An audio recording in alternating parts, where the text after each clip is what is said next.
सो गुरु रूप गुरु प्यारी साध संगत जी, असी दर्शन दीदार किए हैं बाबा बंदा सिंह बहादुर जी के पावन अस्थान गुरुद्वारा रायपुर दे। और दर्शन दीदार करदे असी दीवान हाल में पहुँचे सां। सतगुरु जी प्रकाशमान सन। अमृत वेले तो ही संगतां सतगुरु जी के दर्शन दीदार करके गुरु महाराज जी दी खुशियां प्राप्त करदियां हन। आओ हुण असी इस अस्थान के हैड ग्रंथी भाई साहब जी को जाणांगे इस अस्थान का इतिहास और इस इतिहास के नाल रिलेटेड कुछ होर भी जानकारियां जिहड़ियां भाई साहब जी नूं पता होणगियां। साध संगत जी आओ इस पावन अस्थान के हैड ग्रंथी साहब जी को इस अस्थान के इतिहास नूं जानने का यत्न करिए। वाहिगुरू जी का खालसा वाहिगुरू जी की फतेह। भाई साहब जी आप जी का नाम की है जी? जी भाई हीरा सिंह सारचूर। सो भाई साहब जी ये अस्थान कदों का बनया होया है? भाई साहब जी इस स्थान में बने अजे 1.5 साल ही होया है। ठीक है जी। और प्रबंधक कमेटी इत्थों की लोकल है या श्रोमणी गुरुद्वारा प्रबंधक कमेटी के अधीन है? नहीं, लोकल कमेटी भी है तो इलाके की कमेटी भी है। अच्छा, इलाके की कमेटी है। पूरा इलाका सहयोग करता है? बिल्कुल जी। बहुत सोहना असी संगतां भी दस रहे सां कि बहुत सोहना ये पावन स्थान बनया होया। और जिमें सत्कारयोग हैड ग्रंथी भाई हीरा सिंह जी होरां वल्लों भी दस्सिया गया कि ये स्थान समुचे इलाके दीआं संगतां दे सहयोग नाल सिख कौम की सेवा जिहड़ी है सेवा दे विच अहम भूमिका निभा रहा है। और भाई साहब जी इस स्थान के बारे सानूं तुसीं जिवें संगतां भी जानना चाहदियां ने, क्योंकि अणगौलियां वांग असी इस स्थान नूं भी साडी कौम ने रखा होया। सो असी इस स्थान के इतिहास बारे आप जी तो जानना चाहते हैं। सो विस्तार नाल जे तुसीं इतिहास दस सको तो। जी जी भाई साहब जी, ये जिहड़ा स्थान है बहुत ही सत्कारयोग सिख कौम के महान पहले महान सिख राज के जरनैल जी बाबा बंदा सिंह जी बहादुर इस स्थान पर आए सी। जी जी इत्थे डॉक्टर गंडा सिंह जी की किताब जिहड़ा जीवन उन्होंने बंदा सिंह बहादुर का लिखिया है। ठीक है जी। ਉਹਦੇ ਵਿੱਚ ਤੇ ਹੋਰ ਬਹੁਤ ਸਾਰੀਆਂ ਲਿਖਤਾਂ ਵਿੱਚ ਇਸ ਸਥਾਨ ਦਾ ਜ਼ਿਕਰ ਕਾਫੀ ਵਿਸਥਾਰ ਸਹਿਤ ਮਿਲ ਜਾਂਦਾ। मैं बेनती करांगा तो तुसी किताबां भी दस सकते हो कोई एक दो संगतां नूं ਜਿਹੜੀਆਂ ਉਹ ਪੜ੍ਹੀਆਂ ਜਾ ਸਕਣ? ਹਾਂਜੀ ਹਾਂਜੀ, डॉक्टर गंडा सिंह जी का जो लिखिया है इतिहास बंदा सिंह बहादुर का जीवन जी, और डॉक्टर सुखदयाल सिंह जी हुणां की लिखी हुई बंदा सिंह बहादुर की जीवनी जी, और होर भी बहुत सारे हिस्टोरियन ने इस बारे जिक्र किया होया है। ठीक है। ਤੇ ਇਸ ਸਥਾਨ ਦੇ ਉੱਪਰ 11 ਮਾਰਚ 1711 ਦੇ ਵਿੱਚ ठीक है जी। ਇੱਥੇ ਇੱਕ ਬੜੀ ਜ਼ਬਰਦਸਤ ਜਿਹੜੀ ਹੈ ਜੰਗ ਬੰਦਾ ਸਿੰਘ ਬਹਾਦਰ ਜੀ ਦੀ ਹੋਈ। ਉਹਦਾ ਕਾਰਨ ਸੀਗਾ ਕਿ ਜਦੋਂ ਬੰਦਾ ਸਿੰਘ ਬਹਾਦਰ ਜੀ ਜੰਮੂ ਦੇ ਇਲਾਕੇ ਵਿੱਚ ਸੀ ਤਾਂ ਪਠਾਨਕੋਟ ਤੋਂ ਹੁੰਦੇ ਹੋਏ ਇੱਧਰ ਨੂੰ ਆਏ जी, ਔਰ ਇਸ ਇਲਾਕੇ ਦੇ ਵਿੱਚ ਉਸ ਸਮੇਂ ਤਕਰੀਬਨ ਜਿਹੜਾ ਆ ਇਸ ਇਲਾਕੇ ਦਾ ਜਿਹੜਾ ਰਾਜ ਸੀਗਾ ਉਹ ਵਜ਼ੀਦ ਖਾਨ ਦੇ ਕੋਲ ਸੀਗਾ। वजीद खान, ठीक है। ਵਜ਼ੀਦ ਖਾਨ ਦੇ ਕੋਲ ਸੀ ਕਿਉਂਕਿ ਉਹ ਤੇ ਉਹਨੂੰ ਜਦੋਂ ਪਤਾ ਲੱਗਾ ਵੀ ਇੱਧਰ ਖਾਲਸਾ ਫੌਜ ਆ ਰਹੀ, ਕਿਉਂਕਿ ਉਹ ਬੰਦਾ ਐਸਾ ਸੀ ਉਦੋਂ ਉਹਨੂੰ ਕੁਤਬਦੀਨ ਦਾ ਖਿਤਾਬ ਮਿਲਿਆ ਹੋਇਆ ਸੀ। ਉਹਦਾ ਖਿਤਾਬ ਮਿਲਣ ਦਾ ਕਾਰਨ ਸੀ ਕਿ ਉਹ ਬੰਦਾ ਸਿੱਖਾਂ ਦੀ ਭਾਲ ਕਰਨ ਵਾਸਤੇ ਹਰ ਇੱਕ ਤਰ੍ਹਾਂ ਦਾ ਇਲਾਕਾ ਫੋਲਦਾ ਸੀ। जी ਉਹਨਾਂ ਨੂੰ ਫੜ ਕੇ ਤੇ ਸਰਕਾਰੀ ਦਰਬਾਰੇ ਪੇਸ਼ ਕਰਕੇ ਸ਼ਹੀਦ ਕਰਾਉਂਦਾ ਤੇ ਰੁਤਬਾ ਲੈਂਦਾ ਸੀ, जी बिल्कुल। ਜਿਹਦੇ ਕਰਕੇ ਉਹਨੇ ਆਪਣੇ ਅੱਗੇ ਹੋਰ ਵੀ ਪੈਰੋਕਾਰ ਥਾਪੇ ਹੋਏ ਸੀ। ਖਾਸ ਕਰਕੇ ਉਹਦੇ ਵਿੱਚੋਂ ਉਹਦਾ ਇੱਕ ਭਤੀਜਾ ਸੀਗਾ, ਜੀ। ਸ਼ਮਸ਼ ਖਾਂ ਉਹਦਾ ਨਾਂ ਸੀਗਾ। ठीक है जी। ਔਰ ਸ਼ਮਸ਼ ਖਾਂ ਜਿਹੜਾ ਆ ਉਹਦਾ ਅੱਗੋਂ ਇੱਕ ਬਹਿਨੋਈ ਹੈ ਭੈਣ ਦਾ ਜਿਹੜਾ ਪ੍ਰਾਹੁਣਾ ਸੀਗਾ। जी जी कन्हैया ਉਹਦਾ ਨਾਮ ਹੈਗਾ ਆ ਸ਼ਹਦਾਦ ਖਾਂ। शहदाद खान, ठीक है। ਜੀ, ਹੁਣ ਇਹਨਾਂ ਸਾਰਿਆਂ ਨੇ ਰਲ ਕੇ ਜਿਹੜੀ ਇੱਕ ਮਤਲਬ ਕਮਿਊਨਿਟੀ ਬਣਾਈ ਸੀ, ਜਿਹੜੀ ਫੌਜ ਤਿਆਰ ਕੀਤੀ ਸੀ, ਉਹ ਸਿੱਖਾਂ ਦਾ ਸ਼ਿਕਾਰ ਕਰਨ ਵਾਸਤੇ ਕੀਤੀ ਹੋਈ ਸੀ। जी जी ਜਦੋਂ ਉਹਨਾਂ ਨੂੰ ਪਤਾ ਲੱਗਾ ਬੰਦਾ ਸਿੰਘ ਬਹਾਦਰ ਇਸ ਪਾਸੇ ਆਇਆ ਤਾਂ ਸ਼ਹਦਾਦ ਖਾਨ ਨੇ ਸ਼ਮਸ਼ ਖਾਨ ਨੂੰ ਕਿਹਾ ਕਿ ਤੂੰ ਇਸ ਪਾਸੇ ਆਪਣੀ ਫੌਜ ਦੇ ਕੇ ਤੇ ਸਿੱਖਾਂ ਦਾ ਜਿਹੜਾ ਉਹ ਖੁਰਾ ਕੁਝ ਮਟਾਈਏ, ਮੁਕਾਬਲਾ ਕਰੀ। जी जी जी बिल्कुल। ਉਹ ਸ਼ਹਦਾਦ ਖਾਨ ਅੱਗੋਂ ਸ਼ਮਸ਼ ਖਾਨ ਨੇ ਆਪਣੇ ਬਹਿਨੋਈ ਨੂੰ ਸ਼ਹਦਾਦ ਖਾਨ ਨੂੰ 15,000 ਫੌਜ ਦੇ ਕੇ अच्छा ठीक है। ਮਾਫ ਕਰਨਾ 1500 ਫੌਜ ਦੇ ਕੇ जी जी ਤੇ ਇੱਥੇ ਭੇਜ ਦਿੱਤਾ। ਤੇ ਮਗਰੇ ਹੀ ਆਪ ਵਜ਼ੀਦ ਖਾਂ ਤੇ ਸ਼ਮਸ਼ ਖਾਂ ਤੇ ਤਕਰੀਬਨ 900 ਘੋੜਸਵਾਰ ਲੈ ਕੇ ਤੇ ਫੌਜ ਇੱਥੇ ਹਾਜ਼ਰ ਹੁੰਦੀ ਹੈ। जी जी ਔਰ ਇੱਥੇ ਐਡੀ ਕੁ ਖੂਨ ਡੋਲਵੀਂ ਜੰਗ ਹੋਈ ਹੈ, ਇੰਨੀ ਭਿਆਨਕ ਜੰਗ ਹੋਈ ਹੈ, ਜਿਹਦੇ ਵਿੱਚ ਇੱਕ ਇੱਥੇ ਇੰਝ ਕਹਿ ਲੈਂਦੇ ਵੀ ਸਿੱਖ ਕੌਮ ਦੇ ਮਹਾਨ ਯੋਧੇ ਭਾਈ ਸਾਹਿਬ ਭਾਈ ਬਾਜ ਸਿੰਘ ਜੀ ਉਹਨਾਂ ਦਾ ਮੁਕਾਬਲਾ ਜਿਹੜਾ ਵਜ਼ੀਦ ਖਾਨ ਜੀ ਤੇ ਸ਼ਮਸ਼ ਖਾਨ ਨਾਲ ਬੜਾ ਜ਼ਬਰਦਸਤ ਹੋਇਆ ਜੀ ਠੀਕ ਹੈ ਜਿਹਦੇ ਵਿੱਚ ਭਾਈ ਫਤਿਹ ਸਿੰਘ ਜਿਹੜਾ ਸੀਗਾ ਉਹਦਾ ਵੀ ਮੁਕਾਬਲਾ ਬੜਾ ਖਤਰਨਾਕ ਹੋਇਆ ਜੀ ਜਿਹਦੇ ਵਿੱਚ ਸ਼ਮਸ਼ ਖਾਨ ਵੀ ਮਾਰਿਆ ਗਿਆ ਜੀ ਤੇ ਉਸ ਤੋਂ ਬਾਅਦ ਜਿਹੜਾ ਸ਼ਹਾਦਾਤ ਖਾਨ ਸੀ ਉਹ ਵੀ ਮਾਰਿਆ ਗਿਆ ਔਰ ਜਿਹੜਾ ਵਜ਼ੀਦ ਖਾਨ ਸੀ ਉਹ ਕਾਫੀ ਹਾਲਤ ਜ਼ਖਮੀ ਹੋਇਆ ਜੀ ਜਦੋਂ ਇਸੇ ਸਥਾਨ ਦੇ ਉੱਤੇ ਜੀ। ਮੁੜ ਕੇ ਫਿਰ ਜਦੋਂ ਇੱਥੇ ਹਮਲੇ ਦੇ ਵਿੱਚ ਜਦੋਂ ਇਹਨੇ ਬੰਦਾ ਸਿੰਘ ਬਹਾਦਰ ਦੇ ਅੱਗੇ ਆਪਣੇ ਗੋਡੇ ਟੇਕ ਕੇ ਤਰਲੇ ਲਏ ਵੀ ਮੈਨੂੰ ਜਾਨੋਂ ਨਾ ਮਾਰੀ, ਮੈਨੂੰ ਮਾਫ ਕਰ ਦਿਓ, ਮੇਰੇ ਕੋਲ ਜੋ ਕੁਛ ਸਮਾਨ ਸਾਰਾ ਲੈ ਲਓ ਜੀ ਪਰ ਮੇਰੀ ਜਾਨ ਬਖਸ਼ ਦਿਓ, ਜੀ ਤਾਂ ਉਦੋਂ ਬੰਦਾ ਸਿੰਘ ਬਹਾਦਰ ਹੁਣਾਂ ਨੇ ਇਹਦੇ ਤੇ ਰਹਿਮ ਕਰਕੇ ਇਹਨੂੰ ਬਖਸ਼ਤਾ। ਭਾਵੇਂ ਕਿ ਇੱਥੇ ਭਾਈ ਬਾਜ ਸਿੰਘ ਦਾ ਭਰਾ ਪਹਾੜਾ ਸਿੰਘ ਕਾਫੀ ਜ਼ਖਮੀ ਹਾਲਤ ਜੀ ਵਿੱਚ ਜੀ ਸੀ। ਜੀ ਜਿਵੇਂ ਮਤਲਬ ਇੰਜ ਕਹਿ ਲੈਣੇ ਜਿਵੇਂ ਸਰਸਾ ਦੇ ਕਿਨਾਰੇ ਭਾਈ ਬਚਿੱਤਰ ਸਿੰਘ ਸ਼ਹੀਦ ਹੋਇਆ ਉਹ ਜੀ। ਜ਼ਖਮੀ ਹੋਇਆ ਸੀ ਨਾ, ਜੀ ਇਸੇ ਹੀ ਹਾਲਤ ਵਿੱਚੋਂ ਇੱਥੇ ਭਾਈ ਪਹਾੜਾ ਸਿੰਘ ਜ਼ਖਮੀ ਹੋਇਆ ਸੀ। ਜੀ ਪਰ ਇੱਥੋਂ ਮੁੜ ਕੇ ਉਹ ਕਾਫੀ ਹੋਰ ਸਿੰਘ ਇੱਥੇ ਸ਼ਹੀਦ ਵੀ ਹੋਏ ਆ, ਅੱਛਾ ਸ਼ਹਾਦਤਾਂ ਵੀ ਪਾਈਆਂ ਨੇ ਸ਼ਹਾਦਤਾਂ ਵੀ ਪਾਈਆਂ ਨੇ। ਠੀਕ ਹੈ ਜੀ ਔਰ ਇੱਥੇ ਬਹੁਤ ਸਾਰੇ ਮੁੜ ਕੇ ਬੰਦਾ ਸਿੰਘ ਬਹਾਦਰ ਨਾਲ ਜਿਹੜੀ ਜੰਗ ਵਿੱਚ ਇੱਥੇ ਪਠਾਨ ਮਾਰੇ ਗਏ ਨਾ ਜੰਗ ਦੇ ਵਿੱਚ, ਉਹਨਾਂ ਦੇ ਰੀਤੀ ਰੋਹ ਮੁਤਾਬਕ ਉਹਨਾਂ ਦੀਆਂ ਜਿਹੜੀਆਂ ਦੇਹੀਆਂ ਸੀ, ਸਰੀਰ ਸੀ, ਉਹ ਜਿਹੜਾ ਵਜ਼ੀਦ ਖਾਨ ਸੀ ਉਹਦੀ ਫੌਜ ਦੇ ਬਚੇ ਹੋਏ ਬੰਦਿਆਂ ਨੂੰ ਕਹਿ ਕਿ ਜੰਮੂ ਪਹੁੰਚਾ ਦਿੱਤੇ ਸੀ। ਠੀਕ ਹੈ ਠੀਕ ਹੈ ਮਤਲਬ ਜਿਹੜੇ ਨਹੀਂ ਸੀ ਲਿਜਾ ਸਕਦੇ ਉਹਨਾਂ ਦਫਨ ਉਹਨੇ ਇੱਥੇ ਕਰਕੇ ਬੰਦਾ ਸਿੰਘ ਬਹਾਦਰ ਫਿਰ ਉਹ ਇਸ ਤੋਂ ਅੱਗੇ ਬਟਾਲੇ ਨੂੰ ਕਲਾਨੌਰ ਲਾ ਕੇ ਚਲਾ ਜਾਂਦਾ ਸੀ। ਹਾਂਜੀ ਭਾਈ ਸਾਹਿਬ, ਫਿਰ ਇੱਥੋਂ ਜੰਗ ਤੋਂ ਬਾਅਦ ਜਿਹੜੇ ਮਤਲਬ ਤੁਸੀਂ ਜ਼ਿਕਰ ਵੀ ਕਰ ਰਹੇ ਹੋ, ਫਿਰ ਬਾਬਾ ਬੰਦਾ ਸਿੰਘ ਜੀ ਬਹਾਦਰ ਆਪਣੀ ਫੌਜ ਦੇ ਨਾਲ ਅਗਾਂਹ ਨੂੰ ਕਿਸ ਪਾਸੇ ਨੂੰ ਜਾਂਦੇ ਨੇ? ਇੱਥੋਂ ਭਾਈ ਬਾਬਾ ਬੰਦਾ ਸਿੰਘ ਬਹਾਦਰ ਦਾ ਜਿਹੜਾ ਜ਼ਿਕਰ ਮਿਲਦਾ ਆ ਉਹ ਇੱਥੋਂ ਕਲਾਨੌਰ ਦਾ ਮਿਲਦਾ, ਬਟਾਲੇ ਤੋਂ ਕਲਾਨੌਰ।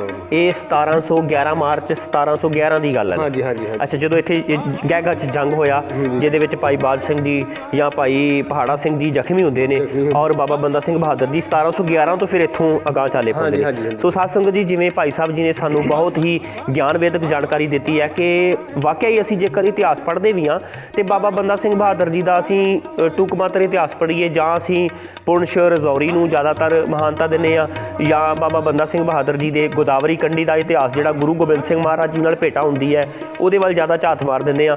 ਪਰ ਜਦੋਂ ਜੰਗਾਂ ਤੇ ਯੁੱਧਾਂ ਦਾ ਜ਼ਿਕਰ ਕਰੀਏ, ਉਹਨਾਂ ਜੰਗਾਂ ਤੇ ਯੁੱਧਾਂ ਦੇ ਵਿੱਚ ਜ਼ਿਆਦਾਤਰ ਅਸੀਂ ਸਰਹੰਦ, ਚੱਪੜ ਚਿੜੀ ਦਾ ਮੈਦਾਨ ਜਾਂ ਬਹੁਤਾਂਤ ਵਿੱਚ ਦੇਖੀਏ ਤੇ ਗੁਰਦਾਸ ਨੰਗਲ ਦੀ ਗੜੀ ਦਾ ਇਤਿਹਾਸ ਹੀ ਸਾਹਮਣੇ ਆਉਂਦਾ ਹੈ। ਸੋ ਇਹੋ ਜਿਹੇ ਅਨੇਕਾਂ ਹੀ ਅਸਥਾਨ ਨੇ ਜਿਨ੍ਹਾਂ ਅਸਥਾਨਾਂ ਤੇ ਉੱਤੇ ਬਹਾਦਰ ਬਾਬਾ ਬੰਦਾ ਸਿੰਘ ਬਹਾਦਰ ਜੀ ਜਿਨ੍ਹਾਂ ਨੇ ਮਾਰ ਕੇ ਮਾਰੇ ਕੌਮ ਦੀ ਸਿਰਜਣਾ ਕੀਤੀ। ਔਰ ਮੈਂ ਭਾਈ ਸਾਹਿਬ ਕੋਲੋਂ ਇੱਕ ਜਾਣਕਾਰੀ ਮੈਂ ਚੱਲਦੇ ਹੋਰ ਲੈ ਲਵਾਂ। ਭਾਈ ਸਾਹਿਬ, ਕੀ ਇਤਿਹਾਸ ਪੜ੍ਹਦੇ ਹੋ ਤੁਸੀਂ ਕੋਈ ਇਹੋ ਜਿਹੀ ਗੱਲ ਵੀ ਪੜ੍ਹੀ ਹੈ ਜਿਸ ਦੇ ਵਿੱਚ ਇਹ ਵੇਖਣ ਨੂੰ ਮਿਲਦਾ ਹੋਵੇ ਕਿ ਬਾਬਾ ਬੰਦਾ ਸਿੰਘ ਬਹਾਦਰ ਨੇ ਇਸ ਸਥਾਨ ਤੇ ਯੁੱਧ ਕੀਤਾ, ਜੰਗ ਕੀਤਾ, ਰਾਏਪੁਰ ਨੂੰ, ਬਹਿਰਾਮਪੁਰ ਨੂੰ ਜਾਂ ਆਸ-ਪੜੋਸ ਦੇ ਕਿਸੇ ਇਲਾਕੇ ਨੂੰ ਲੁੱਟਿਆ ਵੀ ਹੈ ਬਾਬਾ ਬੰਦਾ ਸਿੰਘ ਬਹਾਦਰ ਨੇ? ਬਿਲਕੁਲ ਹੀ ਲੁੱਟਣ ਦਾ ਤਾਂ ਮਕਸਦ ਹੀ ਕੋਈ ਨਹੀਂ ਸੀ। ਬੰਦਾ ਸਿੰਘ ਬਹਾਦਰ ਜੀ ਆਪਣੇ ਰਸਤੇ ਵਿੱਚ ਕਲਾਨੌਰ ਹੀ ਜਾ ਰਹੇ ਸੀ। ਜੀ ਜੀ। ਰਸਤੇ ਵਿੱਚ ਇਸ ਬਹਿਰਾਮਪੁਰ ਤੇ ਰਾਏਪੁਰ ਦਾ ਜਿਹੜਾ ਇਲਾਕਾ ਆ ਜੀ, ਇੱਥੇ ਪਹਿਲਾਂ ਬੈਠੀ ਹੋਈ ਫੌਜ ਨੇ ਅਚਾਨਕ ਹਮਲਾ ਕੀਤਾ ਜੀ, ਜਿਹਦੇ ਕਰਕੇ ਮਤਲਬ ਪਹਿਲਾਂ ਤਾਂ ਆਪਣਾ ਬਚਾਅ ਕਰਨ ਵਾਸਤੇ ਇੱਕ ਰਣਨੀਤੀ ਜਿਹੜੀ ਰਾਹੋਂ 'ਚ ਖੇਡੀ ਗਈ ਸੀ। ਜੀ ਜੀ। ਉਹ ਪਹਿਲਾਂ ਭੱਜ ਕੇ ਆਪਣੇ ਆਪ ਨੂੰ ਬਚਾਉਣ ਦੀ ਕੋਸ਼ਿਸ਼ ਕੀਤੀ ਜੀ, ਪਰ ਜਦੋਂ ਪਿੱਛੋਂ ਫੌਜ ਨਹੀਂ ਹਟੀ ਫਿਰ ਅਚਾਨਕ ਮੁੜ ਕੇ ਹਮਲਾ ਕੀਤਾ। ਉਹ ਮੁੜ ਕੇ ਹਮਲਾ ਜਿਹੜਾ ਹੋਇਆ ਉਹ ਇਸ ਜਗ੍ਹਾ ਤੇ ਹੋਇਆ। ਸੋ ਸਾਧ ਸੰਗਤ ਜੀ, ਬਾਬਾ ਬੰਦਾ ਸਿੰਘ ਬਹਾਦਰ ਦੇ ਪ੍ਰਤੀ ਜਿਹੜੀਆਂ ਧਾਰਨਾਵਾਂ ਬਣੀਆਂ ਹੋਈਆਂ ਨੇ ਕਿ ਬਾਬਾ ਬੰਦਾ ਸਿੰਘ ਬਹਾਦਰ ਗੁਰੂ ਗੋਬਿੰਦ ਸਿੰਘ ਮਹਾਰਾਜ ਜੀ ਦੇ ਕੋਲੋਂ 5 ਤੀਰ ਲੈ ਕੇ ਤੁਰਦਾ ਹੈ, ਨਿਸ਼ਾਨ ਲੈ ਕੇ ਤੁਰਦਾ ਹੈ, 5 ਸਿਪਾਹੀ ਲੈ ਕੇ ਤੁਰਦਾ ਹੈ। ਬਾਬਾ ਬੰਦਾ ਸਿੰਘ ਬਹਾਦਰ ਜੀ ਨੇ ਗੁਰੂ ਗੋਬਿੰਦ ਸਿੰਘ ਮਹਾਰਾਜ ਜੀ ਦੀ ਕਿਸੇ ਗੱਲ ਨੂੰ ਨਹੀਂ ਮੰਨਿਆ, ਉਹਦੇ ਤੋਂ ਮੁਨਕਰ ਹੋ ਗਏ।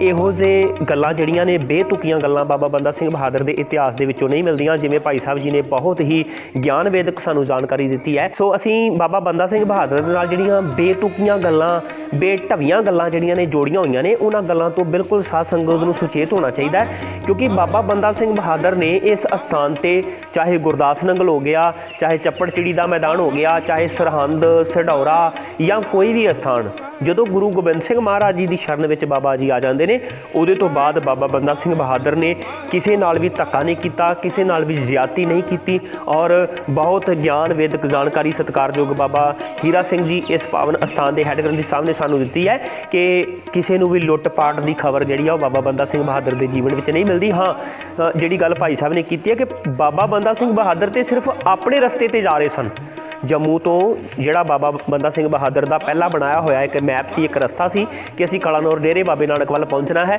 ਬਾਬਾ ਜੀ ਤੇ ਉਸ ਪਾਸੇ ਜਾ ਰਹੇ ਸਨ, ਪਰ ਵਜ਼ੀਦ ਖਾਨ ਦੀ ਜਿਹੜੀ ਫੌਜ ਹੈ ਉਹ ਤਾਂ ਪਹਿਲਾਂ ਹੀ ਇੱਥੇ ਸ਼ਿਕਾਰ ਦੇ ਮਕਸਦ ਨਾਲ ਡੇਰਾ ਡਾ ਕੇ ਬੈਠੀ ਹੋਈ ਸੀ, ਜਿਨ੍ਹਾਂ ਨੇ ਬਾਬਾ ਬੰਦਾ ਸਿੰਘ ਬਹਾਦਰ ਦੇ ਸਿਪਾਹੀਆਂ ਉੱਤੇ ਅਚਨਚੇਤ ਹਮਲਾ ਕੀਤਾ। ਸੋ ਬਾਬਾ ਬੰਦਾ ਸਿੰਘ ਬਹਾਦਰ ਨੇ ਉਸ ਫੌਜ ਦਾ ਪਹਿਲਾਂ ਤਾਂ ਆਪਣੀ ਫੌਜ ਦਾ ਬਚਾਅ ਕੀਤਾ, ਪਿੱਛੇ ਹਟਣਾ ਵਾਜਬ ਸਮਝਿਆ, ਪਰ ਜਦੋਂ ਫੌਜ ਚੜ੍ਹਦੀ ਜਾ ਰਹੀ ਹੈ 1500 ਦੇ ਕਰੀਬ ਮੁਗਲਈਆ ਫੌਜ ਸੀ ਜਿਹਨੇ ਬਾਬਾ ਬੰਦਾ ਸਿੰਘ ਬਹਾਦਰ 'ਤੇ ਇੱਕ ਹਮਲਾ ਕੀਤਾ। ਫਿਰ ਜਿਹੜਾ ਸਿੱਖ ਧਰਮ ਦਾ ਇੱਕ ਬਿਰਧ ਵੀ ਹੈ ਕਿ ਪਹਿਲਾਂ ਕਿਸੇ ਦੇ ਉੱਤੇ ਵਾਰ ਨਹੀਂ ਕਰਨਾ, ਫਿਰ ਜਿਹੜਾ ਚੜ੍ਹ ਕੇ ਆਉਂਦਾ ਹੈ ਉਹਦੇ ਤੋਂ ਫਿਰ ਆਪਣਾ ਬਚਾਅ ਵੀ ਕਰਨਾ, ਆਪਣੀ ਡਿਫੈਂਸ ਵੀ ਕਰਨੀ ਹੈ। ਬਾਬਾ ਬੰਦਾ ਸਿੰਘ ਬਹਾਦਰ ਨੇ ਉਹ ਡਿਫੈਂਸ ਵੀ ਕੀਤੀ ਆ। ਆਓ ਮੈਂ ਆਖਰੀ ਇੱਕ ਸਵਾਲ ਬਾਬਾ ਹੀਰਾ ਸਿੰਘ ਜੀ ਕੋਲੋਂ ਕਰਦੇ ਹਾਂ। ਭਾਈ ਸਾਹਿਬ ਜੀ, ਇਸ ਇਲਾਕੇ ਦੀਆਂ ਸੰਗਤਾਂ ਨੇ ਇਸ ਅਸਥਾਨ ਦੇ ਉੱਤੇ ਸਿਜਦੇ ਕਰਨ ਵਾਸਤੇ ਆਉਂਦੀਆਂ ਨੇ, ਕਿਹੋ ਜਿਹੀ ਸ਼ਰਧਾ ਜਿਹੜੀ ਆ ਉਹ ਰੱਖਦੀਆਂ ਨੇ? ਬਹੁਤ ਸੰਗਤਾਂ ਦੀ ਸ਼ਰਧਾ ਦੀ ਜੇ ਗੱਲ ਕਰੀਏ ਤਾਂ ਬਹੁਤ ਹੀ ਜ਼ਿਆਦਾ ਆ, ਕਿਉਂਕਿ ਭਾਵੇਂ ਇਸ ਇਲਾਕੇ ਵਿੱਚ ਇਹ ਜਿਹੜਾ ਏਰੀਆ ਆ ਜ਼ਿਆਦਾਤਰ ਵਧੇਰੇ ਹਿੰਦੂ ਏਰੀਆ ਦੇ ਹੋਣ ਦੇ ਬਾਵਜੂਦ ਵੀ ਫਿਰ ਵੀ ਬਹੁਤ ਸਾਰੀਆਂ ਇਲਾਕੇ ਦੀ ਸੰਗਤਾਂ ਨਤਮਸਤਕ ਹੁੰਦੀਆਂ ਨੇ। ਹਰ ਐਤਵਾਰ ਦੇ ਐਤਵਾਰ ਸੰਗਤੀ ਰੂਪ ਵਿੱਚ ਸੁਖਮਨੀ ਸਾਹਿਬ ਹੁੰਦਾ, ਠੀਕ ਹੈ, ਔਰ ਬਹੁਤ ਸਾਰੀ ਸੰਗਤ ਇਲਾਕੇ 'ਚੋਂ ਆ ਕੇ ਇੱਥੇ ਸੇਵਾ ਵੀ ਕਰਦੀ ਹੈ। ਗੁਰੂ ਕੇ ਲੰਗਰ ਚੱਲਦੇ ਨੇ ਐਤਵਾਰ ਦੇ ਐਤਵਾਰ, ਔਰ ਉੱਦਾਂ ਵੀ ਵੈਸੇ ਵੀ ਕੋਈ ਨੇਰੇ ਸਵੇਰੇ ਪੁਰਾਣੀ ਮਾਤਰ ਆ ਜਾਂਦਾ ਤਾਂ ਗੁਰੂ ਕਾ ਲੰਗਰ ਤਿਆਰ ਰਹਿੰਦਾ ਆ। ਪਰ ਸਤਿਗੁਰੂ ਸਾਹਿਬ ਮਹਾਰਾਜ ਦੀ ਬੜੀ ਕਿਰਪਾ ਆ ਇਸ ਇਲਾਕੇ ਵਿੱਚ, ਸੰਗਤ ਦਾ ਬੜਾ ਸਹਿਯੋਗ ਆਪਸ ਵਿੱਚ। ਠੀਕ ਹੈ ਜੀ, ਸੋ ਬਹੁਤ ਵਧੀਆ ਜਾਣਕਾਰੀ, ਸਤਿਕਾਰਯੋਗ। ਹਾਂ, ਸੋ ਬਹੁਤ ਹੀ ਵਧੀਆ ਜਾਣਕਾਰੀ ਸਤਿਕਾਰਯੋਗ ਭਾਈ ਬਾਬਾ ਹੀਰਾ ਸਿੰਘ ਜੀ ਹੋਰਾਂ ਨੇ ਦਿੱਤੀ ਹੈ ਸਾਨੂੰ ਕਿ ਸੰਗਤਾਂ ਬਹੁਤ ਵਧੀਆ ਸਹਿਯੋਗ ਕਰ ਰਹੀਆਂ ਨੇ। ਸੋ ਭਾਈ ਸਾਹਿਬ ਜੀ, ਇਸ ਅਸਥਾਨ ਦੇ ਬਾਰੇ ਜਿਵੇਂ ਮੈਂ ਪਹਿਲਾਂ ਵੀ ਬੇਨਤੀ ਕੀਤੀ ਹੈ ਕਿ ਵਾਕਈ ਅਣਗੌਲੇ ਤੱਤਾਂ ਵਾਂਗ ਅਸੀਂ ਇਹਨੂੰ ਵਿਸਾਰਿਆ ਹੋਇਆ ਸੀ, ਤੇ ਇਸ ਅਸਥਾਨ ਦੀ ਖੋਜ ਬਾਰੇ ਵੀ ਤੁਸੀਂ ਕਿਰਪਾ ਕਰਕੇ ਜੇ ਸਾਨੂੰ ਸੰਗਤਾਂ ਨੂੰ ਦੱਸੋ ਤੇ ਸੰਗਤਾਂ ਤੱਕ ਜਾਣਕਾਰੀ ਪਹੁੰਚਾਓ। ਤੇ ਜੀ ਭਾਈ ਸਾਹਿਬ ਜੀ, ਬਹੁਤ ਸਤਿਕਾਰਯੋਗ ਸਾਡੇ ਬਟਾਲੇ ਇਲਾਕੇ ਦੇ ਭਾਈ ਲਖਵੀਰ ਸਿੰਘ ਜੀ ਧੁਪਸੜੀ ਤੋਂ, ਠੀਕ ਹੈ, ਜਿਨ੍ਹਾਂ ਨੇ ਇਸ ਇਲਾਕੇ 'ਚ ਕਲੋਨੀ ਕੱਟੀ ਹੋਈ ਸੀਗੀ ਜੀ। ਤਾਂ ਇਸ ਨਗਰ ਦੇ ਵਿੱਚ ਗੁਰਦੁਆਰਾ ਸਾਹਿਬ ਨਹੀਂ ਸੀ ਹੈਗਾ, ਰਾਏਪੁਰ ਦੇ ਵਿੱਚ ਗੁਰਦੁਆਰਾ ਸਾਹਿਬ ਨਹੀਂ ਸੀ। ਇਤਿਹਾਸ ਦਾ ਜ਼ਿਕਰ ਜ਼ਰੂਰ ਹੈ, ਠੀਕ ਹੈ, ਗੁਰਦੁਆਰਾ ਸਾਹਿਬ ਨਹੀਂ ਸੀ ਜੀ, ਅਸਥਾਨ ਕੋਈ ਨਹੀਂ ਹੈ, ਸਥਾਨ ਕੋਈ ਨਹੀਂ ਸੀ, ਠੀਕ ਹੈ। ਤਾਂ ਨਗਰ ਦੀ ਸੰਗਤ ਨੇ ਬੇਨਤੀ ਕੀਤੀ, ਭਾਈ ਸਾਹਿਬ ਥੋੜੀ ਜਗ੍ਹਾ ਮੰਗੀ ਕਿ ਭਾਈ ਸਾਹਿਬ ਸਾਨੂੰ ਇਸ ਨਗਰ 'ਚ ਗੁਰਦੁਆਰਾ ਸਾਹਿਬ, ਭਾਈ ਲਖਵੀਰ ਸਿੰਘ ਧੁਪਸੜੀ ਵਾਲਿਆਂ ਕੋਲ, ਹਾਂਜੀ, ਠੀਕ ਹੈ, ਕਿ ਸਾਨੂੰ ਥੋੜੀ ਜਗ੍ਹਾ ਦਿੱਤੀ ਜਾਵੇ, ਠੀਕ ਹੈ। ਪਰ ਭਾਈ ਸਾਹਿਬ ਉਹਨਾਂ ਨੇ ਇਸ ਸਥਾਨ ਦੇ ਉੱਪਰ ਗੁਰੂ ਸਾਹਿਬ ਦੀ ਐਸੀ ਮਹਾਰਾਜ ਦੀ ਕਿਰਪਾ ਹੋਈ ਕਿ ਉਹਨਾਂ ਨੇ ਕਾਫੀ ਜਗ੍ਹਾ ਆਪੇ ਵਲ ਕੇ ਤੇ ਗੁਰਦੁਆਰਾ ਸਾਹਿਬ ਸਾਰੀ ਸ਼ੁਰੂ ਕਰ ਦਿੱਤੀ, ਠੀਕ ਹੈ। ਕਿਸੇ ਮਤਲਬ ਇਸ ਤਰ੍ਹਾਂ ਕਹੋ ਸੰਗਤ ਦਾ ਸਹਿਯੋਗ ਜਿਹੜਾ ਮਿਲਿਆ ਭਾਈ ਸਾਹਿਬ ਨੇ ਆਪਣੇ ਤਨੋਂ ਮਨੋਂ ਬਹੁਤ ਸੇਵਾਵਾਂ ਕਰਕੇ ਬੜੀ ਪਿਆਰੀ ਆਲੀਸ਼ਾਨ ਇਮਾਰਤ ਗੁਰੂ ਘਰ ਦੀ ਤਿਆਰ ਕਰਵਾਈ ਸੀਗੀ। ਵਾਹ ਵਾਹ। ਤੇ ਇਸ ਤੋਂ ਬਾਅਦ ਮੁੜ ਕੇ ਉਹਨਾਂ ਨੇ ਇੱਕ ਹੋਰ ਬੜਾ ਵੱਡਾ ਉਪਰਾਲਾ ਕੀਤਾ ਕਿ ਸਾਡੇ ਕੌਮ ਦੇ ਜਾਂ ਇੰਝ ਕਹਿ ਲਈਏ ਵੀ ਇਸ ਇਲਾਕੇ ਦੇ ਹਿਸਟੋਰੀਅਨ ਗੁਰਦਾਸਪੁਰ ਰਾਜਕੁਮਾਰ ਜੀ, ਉਹਨਾਂ ਦੇ ਕੋਲੋਂ ਇਸ ਸਥਾਨ ਇਲਾਕੇ ਦੀ ਇਤਿਹਾਸਕ ਜਾਣਕਾਰੀ ਦਾ ਪਤਾ ਕਰਕੇ ਤੇ ਬਾਹਰ ਬੋਰਡ ਤੇ ਲਿਖਵਾ ਦਿੱਤਾ ਸੀਗਾ ਵੀ ਇਹ ਕੋਈ ਬੰਦਾ ਇਹ ਗੱਲ ਦਾਅਵਾ ਨਾ ਕਰੇ ਵੀ ਇਹ ਆਪਣੇ ਕੋਲੋਂ ਬਣਾਇਆ ਗਿਆ ਇਤਿਹਾਸ ਹੈ ਜਾਂ ਆਪਣੇ ਕੋਲੋਂ ਬਣਾਇਆ ਗਿਆ ਸਥਾਨ, ਮਤਲਬ ਕਿ ਇਸ ਦਾ ਜ਼ਿਕਰ ਇਤਿਹਾਸਕ ਕਿਤਾਬਾਂ ਵਿੱਚ ਵੀ ਹੈਗਾ। ਰਾਜਕੁਮਾਰ ਜੀ ਨਾਮ ਦੱਸਿਆ ਤੁਸੀਂ? ਗੁਰਦਾਸਪੁਰ ਤੋਂ ਹਿਸਟੋਰੀਅਨ ਨੇ, ਠੀਕ ਹੈ ਜੀ। ਤੇ ਉਹਨਾਂ ਨੇ ਇੱਥੇ ਖੋਜ ਜਿਸ ਦਿਨ ਇਸ ਗੁਰਦੁਆਰਾ ਦਾ ਉਦਘਾਟਨ ਹੋਇਆ ਸੀ, ਉਸ ਦਿਨ ਖੁਦ ਆਪ ਆ ਕੇ ਇੱਥੇ ਉਸ ਦਿਨ ਲੈਕਚਰ ਕਰਕੇ ਗਏ ਸੀਗੇ, ਠੀਕ ਹੈ, ਤੇ ਕਾਫੀ ਬਜ਼ੁਰਗ ਨੇ, ਤੇ ਇਸ ਕਰਕੇ ਉਹਨਾਂ ਦੇ ਭਾਈ ਲਖਵੀਰ ਸਿੰਘ ਉਹਨਾਂ ਦੀ ਇਹ ਬੜੀ ਵੱਡੀ ਸੇਵਾ ਆ ਤੇ ਅਰਦਾਸ ਕਰਦੇ ਮਹਾਰਾਜ ਨੂੰ ਤੰਦਰੁਸਤੀ ਬਖਸ਼ੇ ਤੇ ਹੋਰ ਸੇਵਾਵਾਂ ਕਰਦੇ ਰਹੇ। ਸੋ ਸਾਧ ਸੰਗਤ ਜੀ, ਜਿਵੇਂ ਭਾਈ ਲਖਵੀਰ ਸਿੰਘ ਜੀ ਧੁਪਸੜੀ ਜਿਨ੍ਹਾਂ ਨੇ ਭਾਈ ਸਾਹਿਬ ਨੇ ਦੱਸਿਆ ਕਿ ਬੇਸ਼ੱਕ ਇਹ ਇਲਾਕਾ ਗੁਰਦੁਆਰਾ ਸਾਹਿਬ ਪੂਰੇ ਇਲਾਕੇ ਦਾ ਹੈ, ਪਰ ਜਿਹੜੀ ਸੇਵਾ ਭਾਈ ਲਖਵੀਰ ਸਿੰਘ ਜੀ ਧੁਪਸੜੀ ਵਾਲਿਆਂ ਨੇ ਇਸ ਪਾਵਨ ਸਥਾਨ ਦੀ ਕੀਤੀ ਹੈ ਕਿ ਇੱਕ ਆਪ ਖਰੀਦੀ ਹੋਈ ਜ਼ਮੀਨ ਜਿਹਦੇ ਵਿੱਚੋਂ ਕਲੋਨੀਆਂ ਕੱਟ ਕੇ ਬਿਜ਼ਨਸ ਸ਼ੁਰੂ ਕੀਤਾ ਸੀ, ਪਰ ਉਹਨਾਂ ਕਲੋਨੀਆਂ ਕੱਟ ਕੇ ਵੇਚੀ ਜਾ ਰਹੀ ਮਹਿੰਗੇ ਭਾਅ ਦੀ ਜ਼ਮੀਨ ਨੂੰ ਗੁਰੂ ਘਰ ਨੂੰ ਦਾਨ ਕਰਨਾ, ਫਿਰ ਆਪਣੇ ਹੱਥੀਂ ਸਾਰੀ ਮੁਕੰਮਲ ਸੇਵਾ ਆਪਣੇ ਕੋਲੋਂ ਕਰਨੀ, ਇਹ ਬਹੁਤ ਵੱਡੇ ਦਾਨੀਆਂ ਦੇ ਹਿੱਸੇ ਵਿੱਚ ਆਉਂਦਾ ਹੈ।